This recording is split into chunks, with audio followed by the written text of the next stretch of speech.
know some of you responded to our survey as well that allowed us to help craft what might be coming next.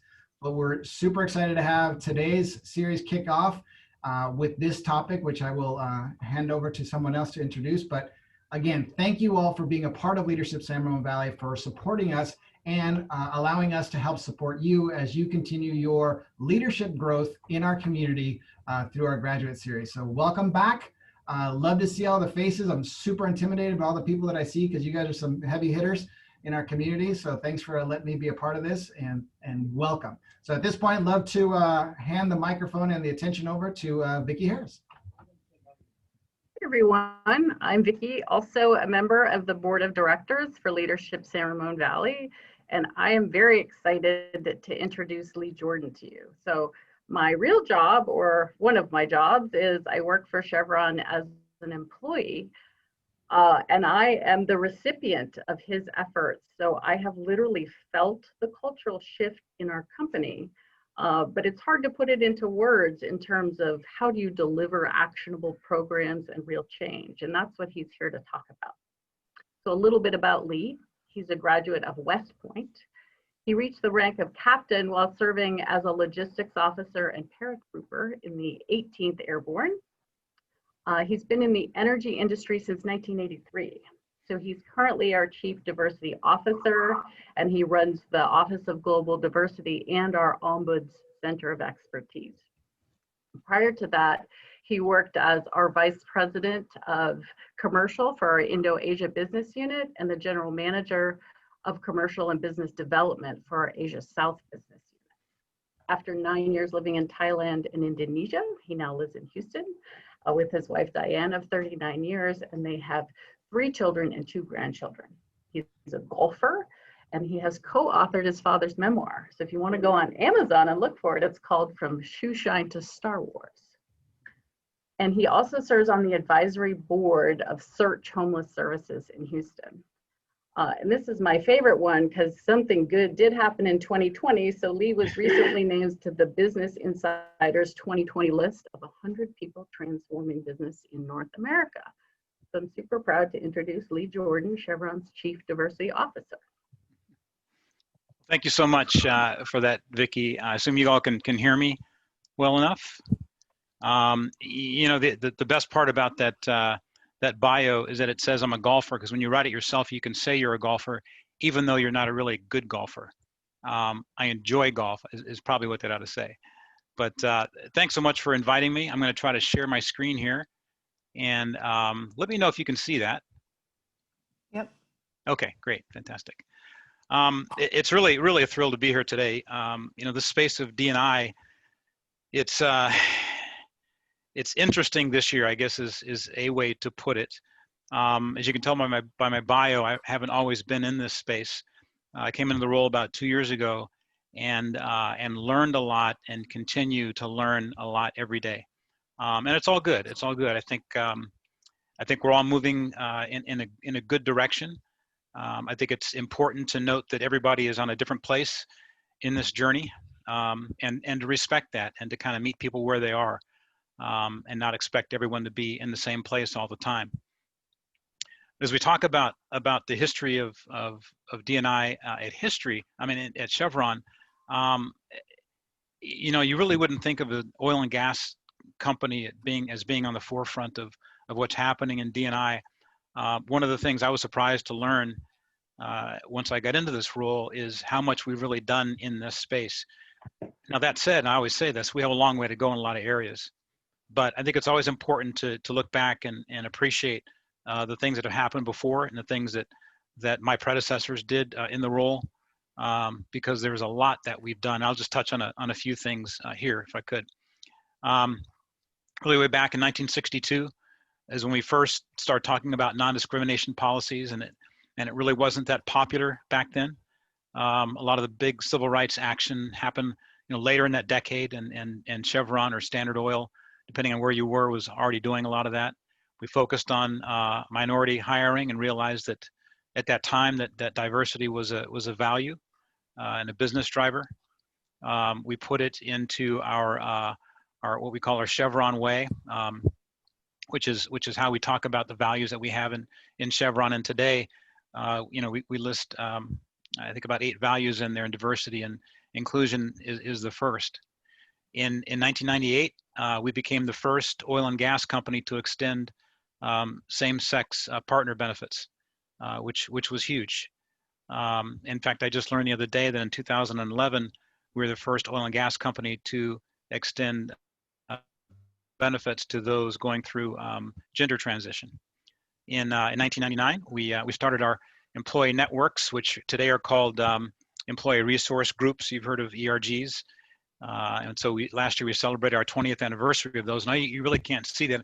I want to read this to you because they're kind of interesting. So we've got an Asian group, Black, Bulamort, which is Indigenous Peoples of Australia, Filipino Network, Enabled Network, Boomers Network, which is baby boomers, Native American, Pride Network, Somos, which is Hispanic, XYZ, which are those generations together, Women's Network, and a Veterans Network. So we're really, really proud of the work that they do.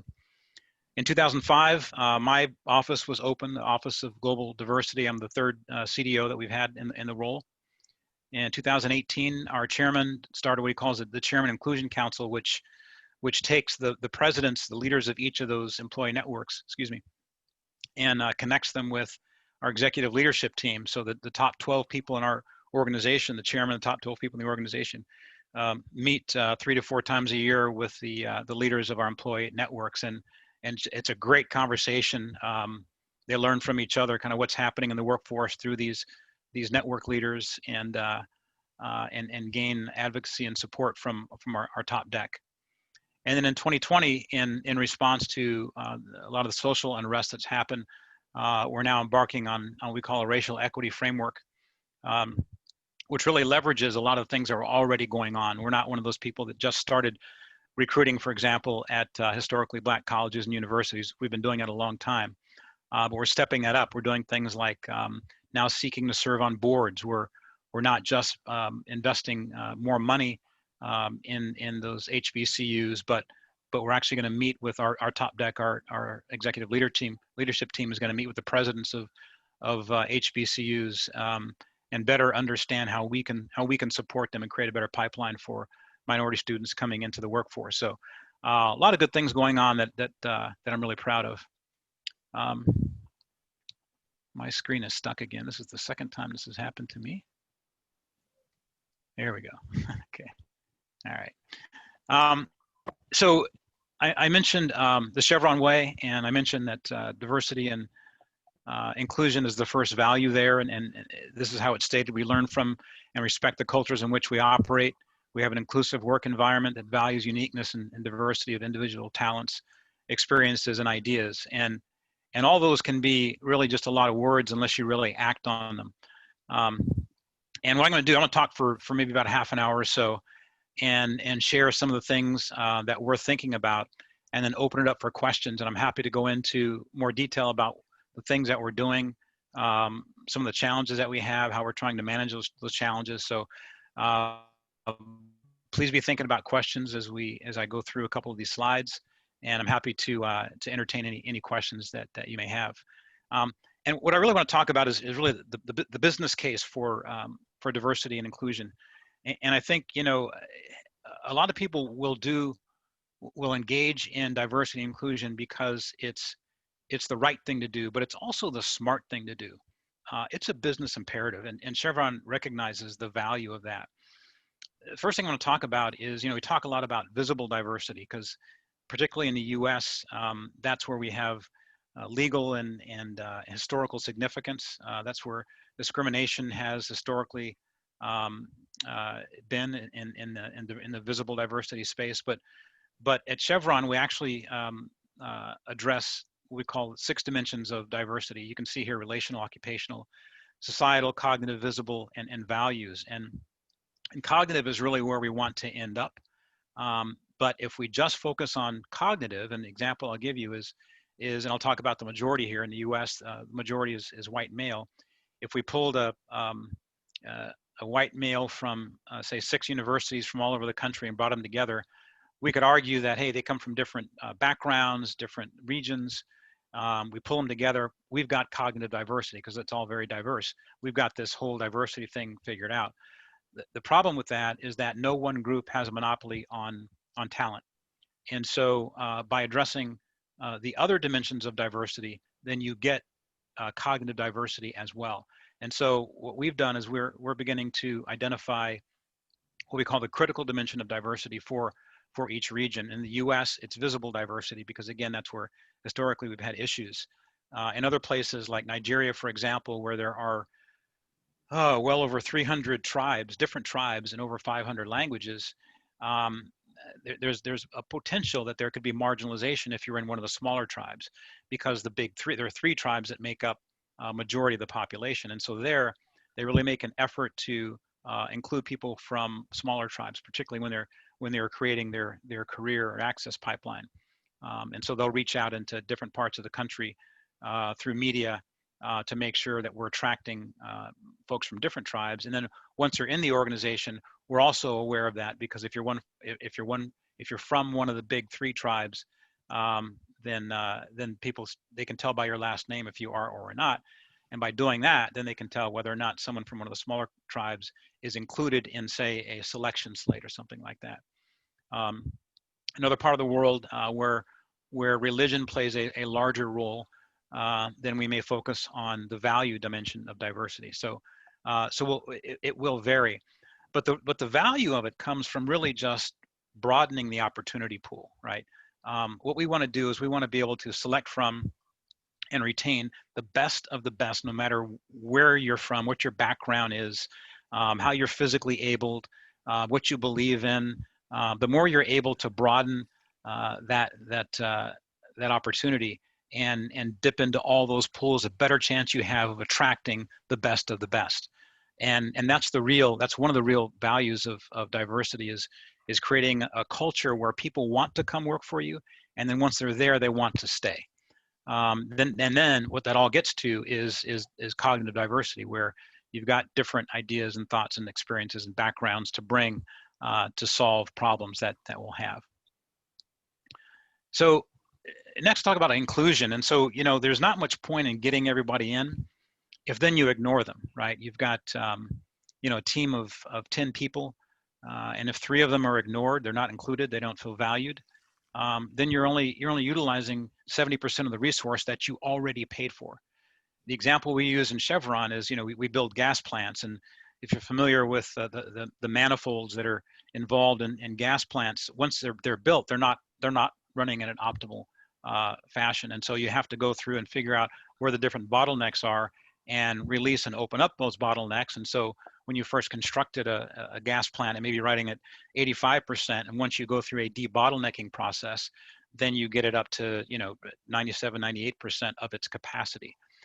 So it's the same with people, right? You've got a team, and if you bring them all in and you're only getting 70% of them, it's like having a gas plant and not debottlenecking it. You wouldn't do that, and it's a resource you've already paid for. And so inclusion has to do with just making sure, again, everybody is valued. They understand their purpose. They feel like they can participate. They can bring their best selves to work, and you get the most out of that resource that you can. And so that's the business value of inclusion, and making sure that we're including everyone along the way. Excuse me. Next, I want to talk about the P word, and the P word is privilege, and I say it like that because it's gotten a bad rap lately, and typically it's because when we talk about privilege, we talk about white privilege mostly. And I'm always sensitive to the fact that typically when we talk about diversity and inclusion, we're talking about everybody except white males, and we do talk about white males. It's often done in a negative context, and I think we need to be very, very careful of that for a number of reasons. I think the main one is that diversity inclusion includes everybody. And if we have programs that make white males feel like they're the target, or they're coming in to be fixed or trained, then we're just not going to make the kind of progress that we need. And so when I talk about privilege, what I try to do is talk about my privilege first, and identify that and let people know it doesn't mean what a lot of people think it means. People think it means that that people were able to achieve things that they didn't earn, or that they haven't had struggles in their life, and it doesn't mean that at all.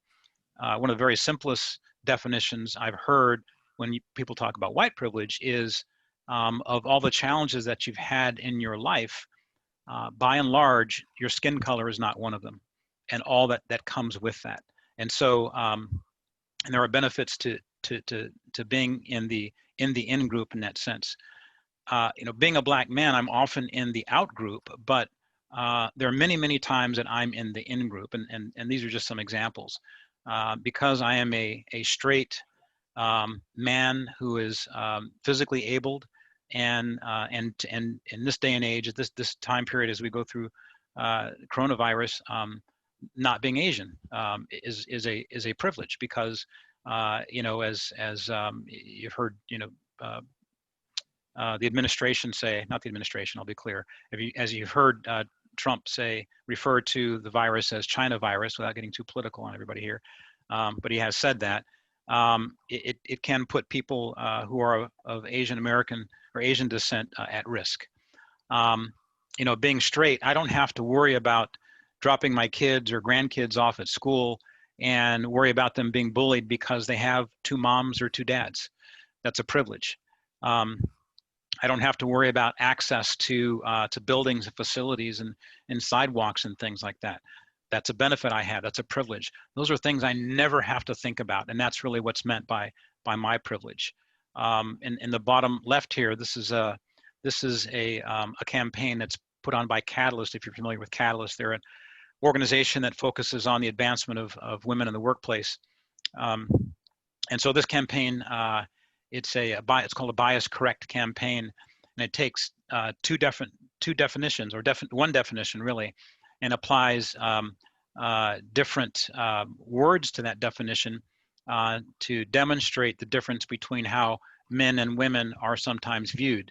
And I'll read this to you in case you can't see it. So it says, the way in which a woman, the way in which a woman who isn't afraid to display strong feelings or beliefs is labeled due to unconscious gender bias. And then passionate, the way in which a man who isn't afraid to display strong feelings or beliefs is labeled due to unconscious gender bias. And so, I can get away with being passionate about things. I can even cry about something and, man, he's passionate. But let a woman do that and they don't get the benefit of the doubt. They're deemed to be emotional. So again, being a man, that's where I have the privilege of not having to worry about those kinds of things. So this is just an example of what privilege really means. Mm-hmm.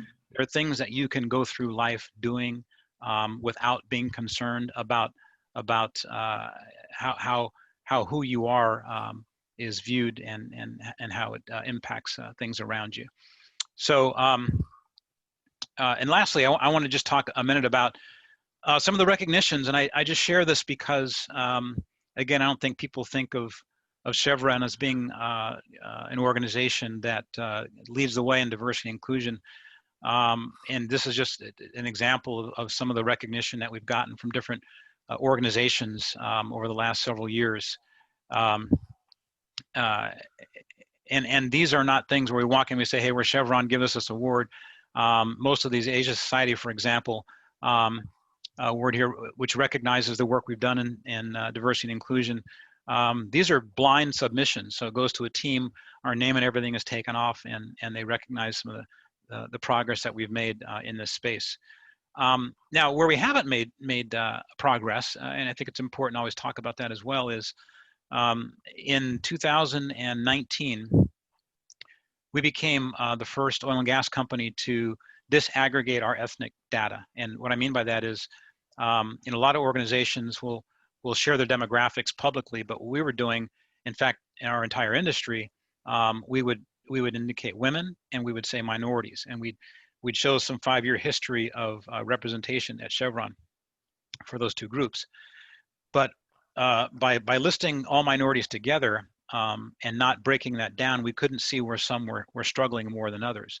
And so in 2019, again, we became the first oil and gas company to disaggregate that, so we could see how we're doing in terms of representation for Asians, Hispanics, and Blacks. And what you can see now, if you look at it, you can see it today. is that we haven't seen an increase in representation of Blacks/African Americans for at least 6 years. And so we've been flat there. We've also been flat with our female representation. We have not increased the representation of women at Chevron. We're at 25%, and that has not increased in about 6 years either. And so these are things that we're focusing on and working on. But what I'm really proud of is that we were courageous enough to come forward and say that. You know, we own those things, and we know being transparent comes with some risk, but we're able to do that, and it's changing the conversation about what we're doing. We also, don't have much representation at the very top of our organization. I report to our CHRO, Rhonda Morris, and I joke with her. She's a Black woman. She sits on the executive leadership team of 12 people. And I tell her, we've got one person of color and one woman on our executive leadership team, and they're both named Rhonda Morris. So it's Rhonda and 11 guys. And so clearly we have an opportunity there. Our board is very mixed. I want to say, and Vicki may know for sure, I think we've got 4 women, 2 are Black. We've got 1 Hispanic man. This is out of 12. So our board is very visibly diverse. So, pluses and minuses, things to work on. I'm happy to talk about other programs and things. I think, yep, I'm to the Q&A here. So I'm going to stop sharing, and I'm happy to take any questions that you have. Well, thank you so much, Lee. So Rachel is going to call on folks to help moderate who asks the question first. So if you'll use the participant feature and then raise your hand, she'll call on you and ask you to unmute. So while we are waiting for our first one, I'd like to lead off, Lee, and just get some perspective from you. What were your original goals as you started this job? And what has changed? Is your vision bigger than it was when you started? Yeah, that's a good question, Vicki. I'll be honest with you. When I came into the role, I didn't have a clue what I really wanted to do. I knew that, I'll be honest with you, so I shared with you already the information about African Americans in Chevron, and that's really the piece that got me interested, because I had been in a role prior to this one. You're familiar with Vicki, called her our sponsor program, which looks after organizational capability, succession planning for Chevron. And when you're there, you're privy to some data that the rest of the organization isn't privy to. And when I came across some information that, quite frankly, was so disheartening that I went home for the day. It was 2 o'clock in the afternoon. I packed up my bags and I left. And I got home about 3 p.m. and my wife said, well, "What the hell are you doing here?" And I explained it to her, and she said, "Oh." She said, "So what are you going to do about it?" And I wasn't in the Office of Global Diversity then, but I was in a role where I could begin to try to better understand what we're doing in the diversity space. And the good news was that we were doing a lot more than I knew, mainly in our downstream organization. If you don't know, then oil and gas is divided up into upstream, midstream, and downstream. And downstream is really where we have customer engagement. So gas stations, refineries, that's where that part of the business is. Upstream is drilling, exploration, and midstream is kind of how we connect the two. That's really transportation, pipeline, shipping, those types of things. Downstream is the smallest part of our organization. And there, it was at that time headed up by a gentleman named Mike Worth. And Mike had already started focusing on diversity and inclusion, had a number of programs going on there to really just understand where we were and how we could begin to leverage the things I talked about earlier as I talked about the value of diversity and inclusion. Mike is now our chairman, and that's a big reason why we've been able to make more progress in this space. So when I came into the role, though, I was really focusing on, hey, I saw some numbers that didn't make a whole lot of sense to me. What can I do about that? And I think what's changed for me is I have a much broader perspective of others' headwinds. The first meeting I attended in this role was in fact, I was incognito a bit because I was starting the role in July, and this was in June.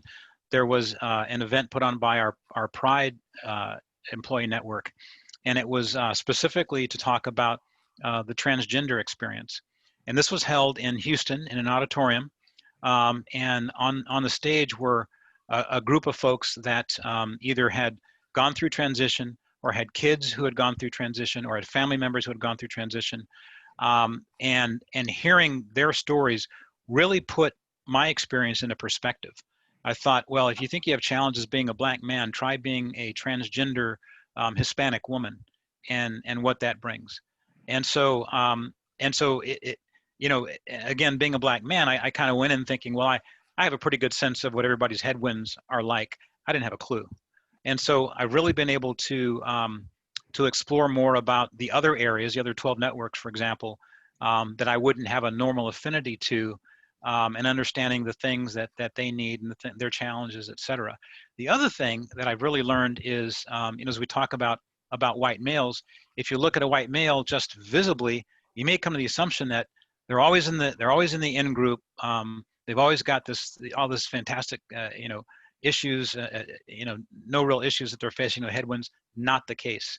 Everyone is different and individual, and it's been interesting hearing and better understanding the individual headwinds that a lot of people face, including the majority. So as we've gone through the last couple of years here, we've been able to focus on a number of things that we want to put into place and have continued to do that. So I see Henry has a question. Henry, why don't you go ahead? Thank you. First of all, Lee, thank you for your service. Much appreciated. One thing I was just thinking about is listening to you talk. You have a group of community leaders that are sitting before you and hearing this, and some of them may be part of different organizations that maybe haven't started this conversation yet, or even started the first step in trying to introduce it to their organization, whether it be a volunteer organization, whether it be a community that they're trying to lead. Is there anything that you would say maybe beyond educating themselves? Is there a step one that you?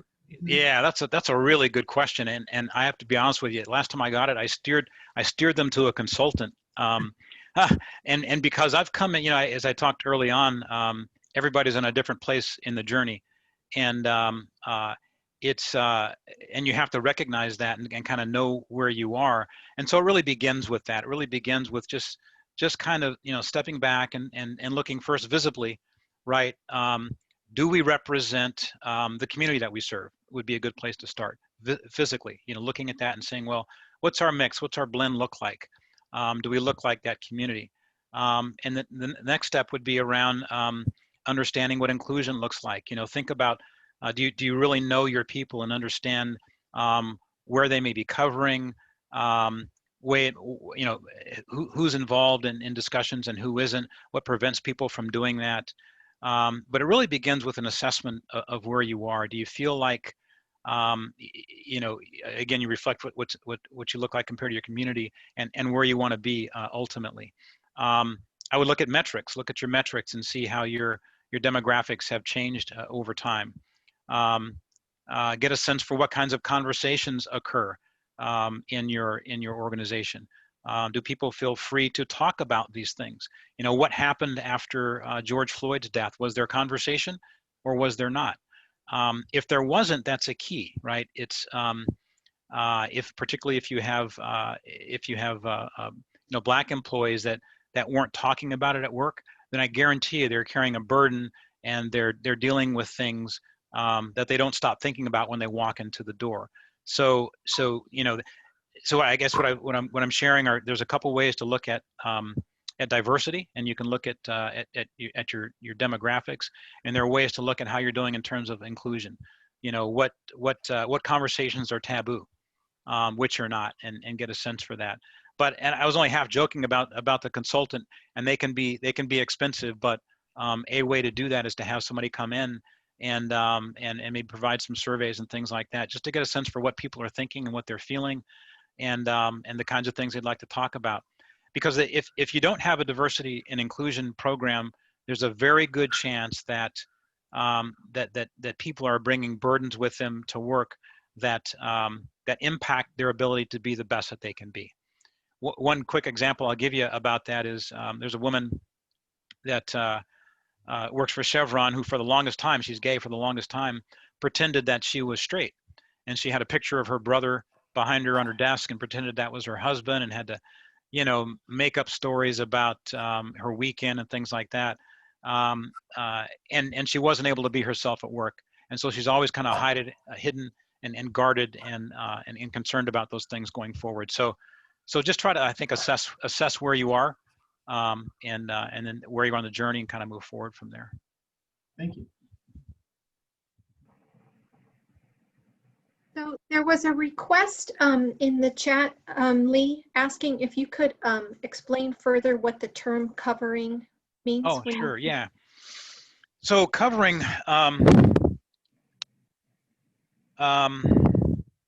it really means that there are parts of yourself that you don't want to show. And ultimately what that means is that you spend time and effort and energy not being yourself, and not being free to be who you are. Excuse me. And you can cover a number of different ways. And I'll use, so there's a friend of mine who grew up in Canada, Caucasian male, who grew up in, I can't remember exactly where, in a province of Canada that we would equate, the accent he had, we would equate to someone who's from the South. And when people heard him, people from that location, when they spoke, everyone knew where they were from. Everyone knew it was kind of agricultural, and people just didn't think highly of that group. And so for 30 years, he learned to change his accent so no one knew he was from that area. And he always had to be thinking about that. When he went into meetings, he had to think about how he was talking, how he was presenting himself. And then one day he decided just to stop covering that, and talk about where he was from, and his background, his history, and his family, and those things, and just be freer to be himself. So there are lots of different ways that you can cover, and if everyone thinks about it, they may have something that they're not really comfortable sharing. And you don't have to, we don't get into TMI, you don't have to share everything, but there are things that you should be able to share that people are not always comfortable sharing. And so that's what covering is. Thank you. That was helpful. Next question will go to Anne Tanciaco. This has been a great conversation, so thank you. What comes to mind is, out of the different ways that diversity and inclusion has been tackled, what have you seen has been the most impactful, like that shifted culture? Sure. Yeah. Visibly?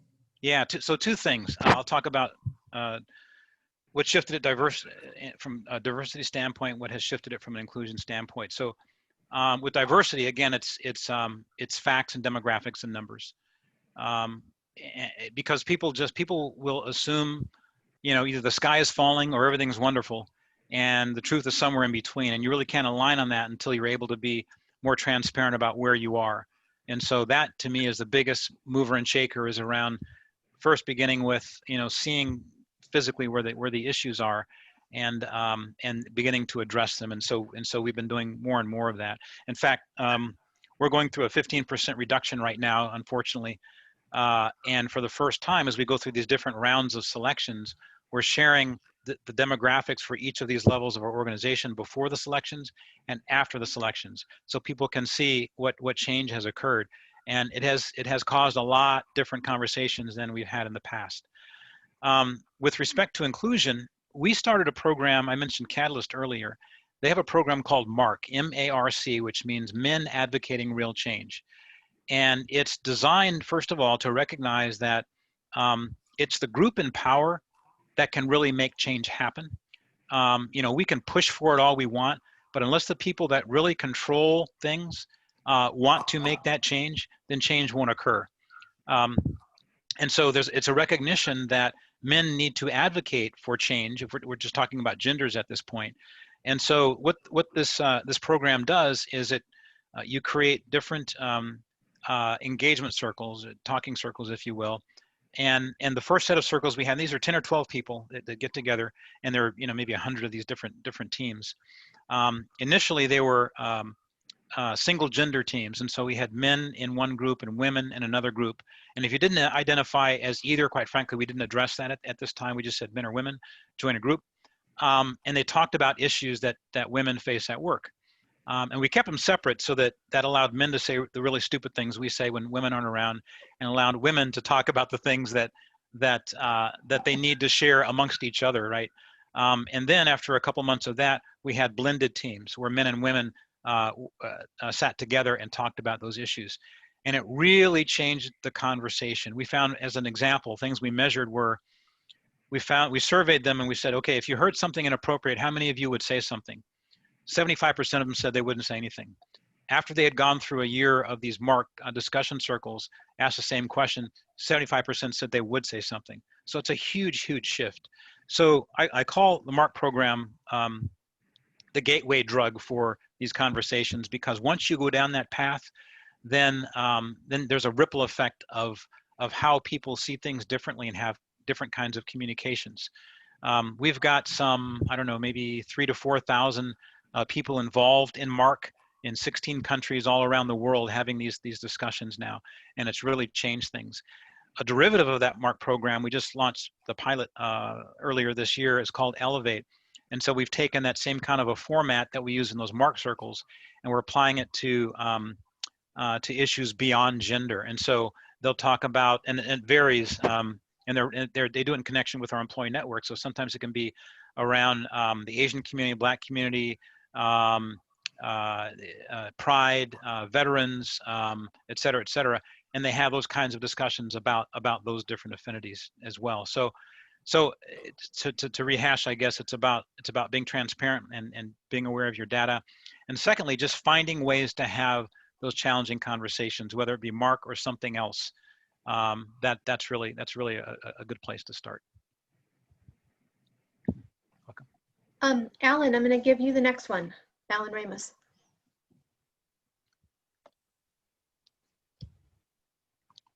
Alan, you're Yeah, I might be muted. finally figured out how to do that. About 2 months ago, I had I guess I could call it an epiphany. I was reading a New York Times article about this incredible diversity in theater in New York, and I want to get your thoughts on. I wrote a short piece called "White Blindness," and one of the major focuses of it was that for the majority of white folks, people of color are only notable by their presence. They're not notable by their absence. So if we go to a business and they're all white folks, that we don't think, oh, gee, they're all white folks. But if there are a number of people of color, well, we notice that. And my sense is that that's an unconscious but really core challenge to overcome for white folks and for many businesses. That's actually a brilliant. I'm sorry, were you done? Because I wanted to. No, I'll hold my thought. That's a brilliant observation, Alan, because it really speaks. That's a better definition of privilege than most people have shared. And I really hate the word because it doesn't feel right. But what I'm talking about is that if you're in the majority, and so if you're white in the U.S., you can go through life really oblivious of the things that occur to those of us that are not in the majority. And it's not anybody's fault. It just is. right. And that's why, as we talk about privilege, we need to move away from, it's not about blame. It's about, you may not have realized that you can drive up to a golf club and not even give a second thought about whether or not you're going to be accepted or mistaken for the help, as I have been. And every time I drive to a new golf club now, I clench my teeth and I grab the steering wheel and I'm hoping that I'm treated well.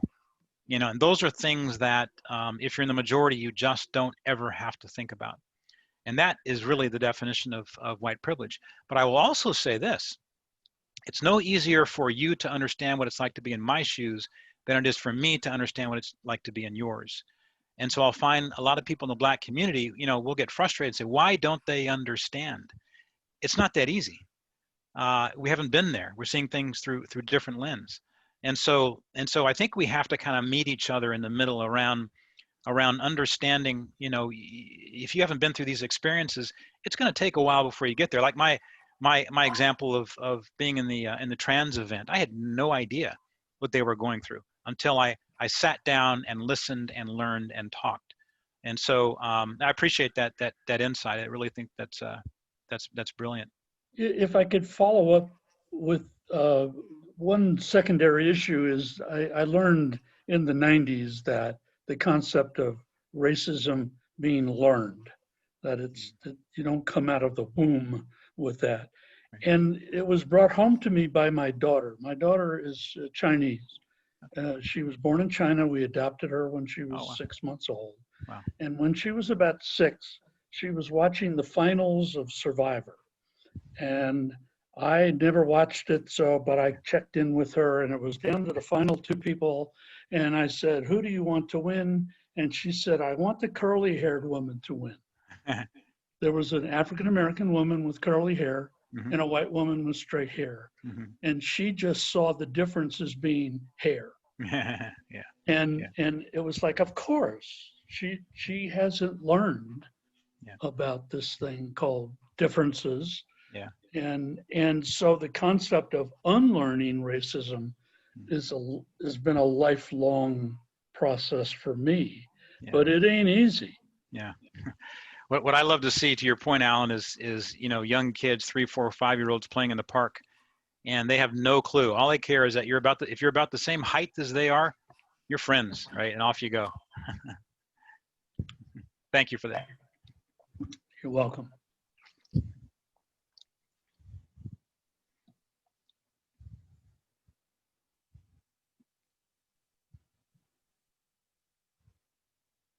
I don't see any raised hands. So Vicki, do you want to ask another one of the questions you have? Certainly. So this sounds really tough, Lee, and there's a lot of tough conversations. I was wondering, what was easier than you thought, or gets a lot of momentum that really gets people going and gets them over the change curve? Yeah, that's good news. Yeah, I'll tell you what. So the easy was, so I mentioned to you already that we disaggregated the demographic data in our corporate responsibility, our public report. And when I first broached the idea of doing that, because we had never done it before, nobody in the industry had done it before, I thought that was going to be hard. And our legal department was like, let's do that, let's lean forward. And so what I have found is we really have a partner in our legal organization. And for those of you out there, you know, running the community, that can be an obstacle because, you know, some folks on the legal side, yeah, I mean, their job is to protect the company, and they feel like by withholding information, they're protecting the company. I view it as a time bomb, because people have a sense for what's going on. And if you don't, at some point, just own it and address it and deal with it, then ultimately you're going to have a bigger problem than you thought you would have. So I've been very, very pleased with the partnership that we have with our legal department. But in general, you know, I'll tell you, Vicki, every program that I've wanted to get going, there has been a huge demand and acceptance of the things that we're trying to do that are different. I'll give you an example. So we have so sponsorship, and not the sponsor program that you and I know, Vicki, at Chevron, but sponsorship in general means that there's typically a senior person in the organization that identifies a junior person, a protege, if you will, and says, you know, I like this person.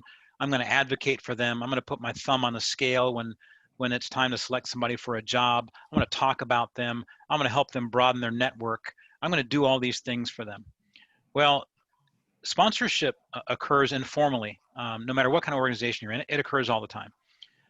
The problem is, because we have unconscious biases, and every human being on the earth has biases. We're human that's how we make decisions, right? We can't think about everything. Our brain is wired to make decisions quickly, and our biases come into play. So in the case of sponsorship, what can happen is because like likes like, you like people that are like you, the people, and because the majority of our world, particularly in the US, is white male, then there's a high probability that most of the people being sponsored are white male.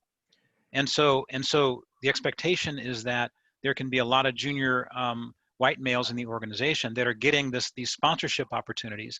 And that's why we continue to see, as you go up in the organization, you see less and less people of color or women.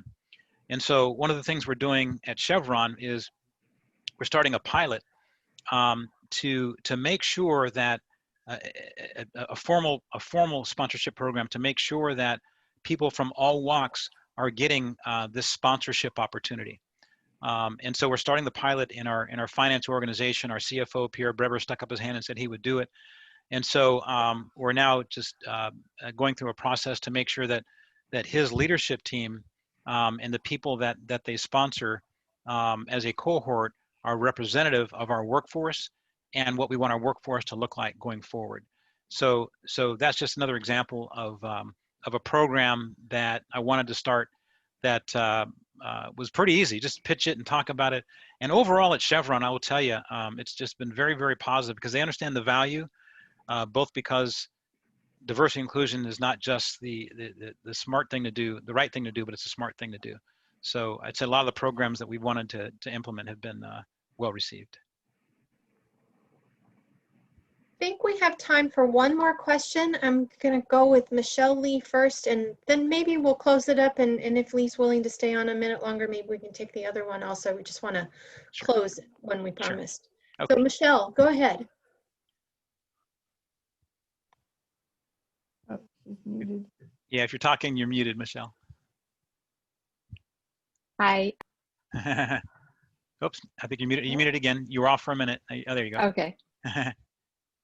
Thanks for helping me out there, host. All right. Thank you so much for being with us here today.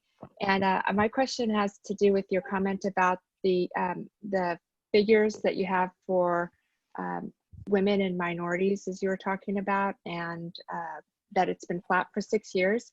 And I wondered if you had any thoughts about the affirmative action proposals. I don't know if you want to talk about that. It may be too political, but it's certainly relevant with hiring decisions. Yeah, I would not mind talking about them, except that they're not really a part of what's driving us. You know, because we recognize the value of diversity and inclusion, we've established our own what we call aspirational goals. And they're based on what the market provides. We look at both university hiring pipeline, and we look at what's out there in the marketplace for experienced hires. And we've done some math around what our representation should look like going forward. And that's really what we base our drivers on. I don't really, and it's funny because I really don't know much at all about the affirmative action initiatives, because that's not really what's driving us. And I would suspect that we're going to be a reflection of the market more so than maybe what the government asks us to do. But I think, you know, the thing I think about with all of this, Michelle, is that if we do something out of compliance, it's only going to last as long as somebody's looking. Our focus ought to be around people understanding why it's important and create demand for doing the things that we want to do. That's what makes it sustainable. And so maybe that's why we're not really focusing on what the government's asking. We're saying, look, we understand the value of diversity and inclusion, like I talked about in the beginning. And once people get that, then they're going to want to do this in a sustainable way. Probably doesn't answer your question, but that's really how we look at it. Well, thank you very much. It was, I think what related to the question I was thinking about was more that gender and race are not allowed to be considered for equal opportunity purposes, and Sure. equity is what they're saying is you can't consider gender and race because that would be yes, but and we they're don't. saying no, but if you have strategic goals, then Yeah. they want to have that legal Yeah. cover to do that. I got you. And so Okay, well, that's helpful. So we don't Mhm. consider gender and ethnicity in our selections or anything. A lot of people don't believe that, but what we will do is we will So we're sharing, I could talk about our aspirational goals and our functions and our business units. And so if we're not getting towards those aspirational goals, we don't ding somebody for it, but we ask why. So where are we in the pipeline, right? Where are there some people in our pipeline that maybe haven't gotten the opportunity, haven't gotten the sponsorship, haven't gotten the development that they need, so that we're sure to be able to draw from all these different pools that I talked about. So what are we not doing to remove the barriers and the headwinds so people can compete? And I think if you do that and you keep your eye on that, then you'll continue to see progress. We have been flat for 6 years because, quite frankly, there's not been, we've talked a lot, we've done a lot of talking about things, but when it comes to this, we haven't had a lot of programs. Transparency, for example, I'm talking about sponsorship that I'm talking about. There are a lot of things we've done in the last couple of years that we needed to have done to change that curve that we're looking at now. So I really hope that, a couple of years when our current CDO comes on here, because I will have been retired by then. I can share that because you have to retire when you're 65. So, we'll be able to talk about us not being on that plateau anymore. All right. Thank you. You're welcome. Thank you. So Anne, I'm afraid that we won't be able to get your question in time to close, but if you want to stay on, maybe Lee can answer it afterwards. So Vicki, do you want to go ahead and wrap us up real quick? I just wanted to say thank you so much to Lee. This was really great information and very timely. And so as a Leadership San Ramon Valley community, we're looking forward to hearing from all of you how you liked it, and also your stories about how you're putting this information to use. And with that, I'll give it to Rachel to talk about what's next. Okay, next month we have our second series scheduled for Wednesday, October 7th, also from noon to 1. And we'll be meeting the San Ramon Valley Unified School District Superintendent, Dr. John Malloy. Obviously, this whole return to school thing is a moving target, so we haven't even narrowed down the topic yet, but just know we'll have him and we'll get to meet him and understand the challenges that the school district is going through in terms of reopening schools. We're in remote learning now, but for how the rest of the school year will look. With that, that's all we have for today. So Anne, if you want to go ahead and ask your question, go ahead. Thanks, Rachel. I was just curious as you were speaking, especially around partnership, or excuse me, sponsorship. Has there been any pushback? Like where have you seen any pushback to some of the programs that have been implemented?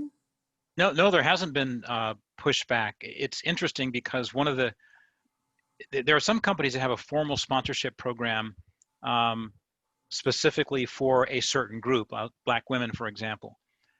I didn't want to do that because everybody needs sponsorship. Everybody does.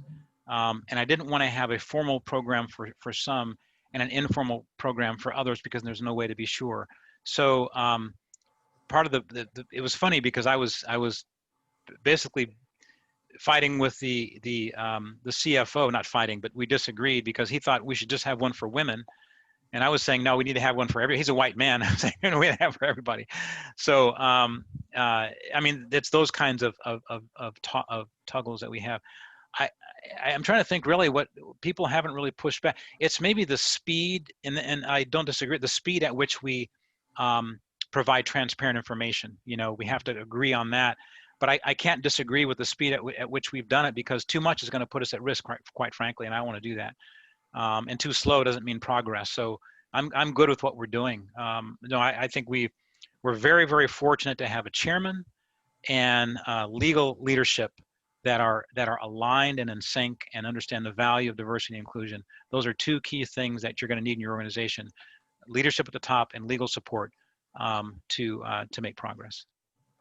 And since I just have a minute, I just want to say thank you so much, Vicki, for having me, and Rachel and everyone, Henry. Really appreciate the chance to share and talk about things. And if you have other questions, maybe just funnel them through Vicki, and I'd be happy to provide any additional answers that I can. Thank you. Terrific. Thank you, everyone, and we hope we see you next month. Please watch for our announcement about it. Bye-bye. Thank you.